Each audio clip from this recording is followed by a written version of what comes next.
What's your contract timeline? 6 months. From when?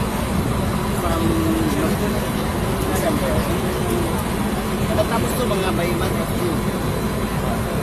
Pero Pero, pwede mag-slippage dito. oh, tama po. Kailangan. Anong slippage mo ngayon? Slip na ganito. Lipas to.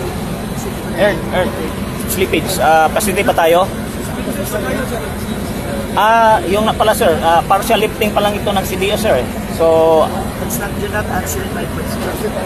I'm asking a simple question. What is your slippage? slippage, Positive, negative.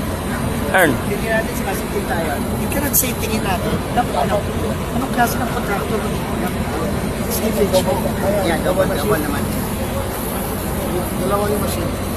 Titingnan natin kung You are not answering a simple question. Can someone answer a simple question? Positive slippage, negative slippage. Ernie. Yan yung, expired na tayo sa October 2. Slippage. Slippage lang. Teka mo, mapapamura na naman ako din sa media yung Slippage lang.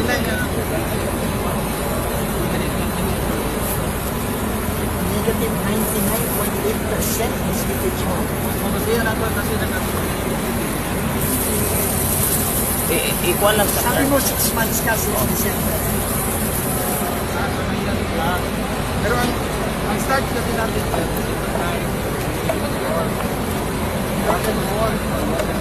Hindi, pero nagka-CDO ka. Kailan ka na-lift na CDO? December last year. yes. Oh, from December last year to ano ang slippage mo? Hindi yung slippage mo, yung huwag mong bibiyanin yung panahon na nag-CDO ka. Hindi ka rin nakakagawa yun. Okay, you cannot answer me later. It is basic. A at B, basic na tanong ko eh. Tama po. Diba? Dapat may alam dito kung anong slippage. Ay, alam natin. Kung ano makakabuka. So ngayon, 6 months from December. yes. So, December, January, February, March, April, May. Yes. End of May, napatapos na. Tama ba? Yes. Yun lang ang competition earn. Yun lang ang dapat. Yung kinasan ko lang kasi. Okay, so, jet grouting na yun. E paano yung ibang components ito? As I've said, we have already started sheet pilings. We have already started framing. Meron din tayong What bitching. is the sheet pile? Ano sir, kasi since it's a mountainous area, as you can see, meron din tayo this part of it, nandun yung spike. So you have to Nag-road skip ka ba dyan? Ito hindi pala sir. Well, sir, this whole. This whole. So you're assuming na pati yung ialit nito. Yes. Meron Gagalaw tayong din. study sir. Oh, gumalaw na. Yes, gumalaw na. This whole. That's why. So yun yung sleep. And this is enough.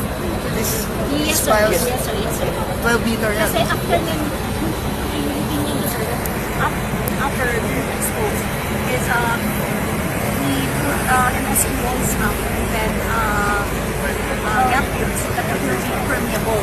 What is impermeable is you can just Dadaan yung tubig. Yes. Dadaan yung tubig. Yes. Pero may drainage yun. So mostly cross-drain ka nito. We have also drainage, of course, sir. No Meron cross din drain. tayo. Walang cross drain. Meron tayong longitudinal drain, no? Longitudinal.